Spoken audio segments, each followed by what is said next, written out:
Groomers should know better than this. If you've got to kick yourself up in bite gear, put 2 or 3 leads on the dog, slip the tie in the dog's neck, that tells me the dog's not ready to be groomed. So a proper groomer would spend the time to earn the dog's trust, to calm it down, to get it used to it before it starts the groom. If I was considering the complete picture here, I'd go back to the breeder. If you're breeding dogs that are going to need to be groomed in the future, you should be working on that from 3-4 weeks old. The dog's being touched all over, brushed all over, touched between the toes, having the nails fiddled with, even as they get a bit older, having 0.5 millimeters clipped off the end of the nails, cotton buds around their ears, touching their teeth, touching the back end, just getting them used to being touched and groomed all over. So by the time they are adolescent or adult dogs, they've got no problem with being groomed. If the breeder didn't put any effort into this, that's dreadful breeding. That's setting up problems for somebody further down the line. So the breeder let this person down. The owner didn't do enough research into what this dog's going to need in the future and how to progress towards it. And then the groomer just made things 10 times worse by this video. So this dog, if it bites in the future, has been let down by 3 vital people in its life, completely let down, and then it will get the blame for biting.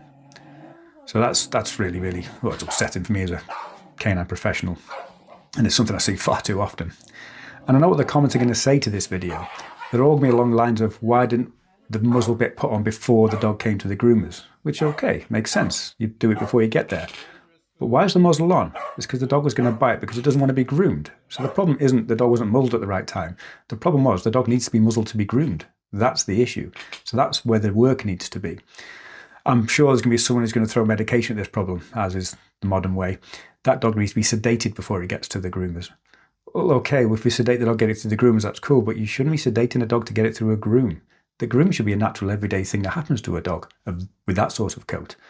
To drug a dog to get it through a hairdressing session, that's crazy. All we're doing here is hitting the symptoms of the problem. The biting, the stress, that's, okay, you can't deal with that on the day. You build up to this. You progress the dog, you build up its education, you build up its confidence. Essentially, you build up its trust in you, the owner. So you don't need muzzles, you don't need medication. Your dog's got the confidence and the education just to be groomed. This isn't rocket science stuff here. This is very, very basic behavioural work, which unfortunately is becoming less and less common nowadays. There's far too many people not understanding what's required in every step of the way, and then eventually the dog pays for it. So this sort of video just emphasises how poor dog ownership is becoming nowadays.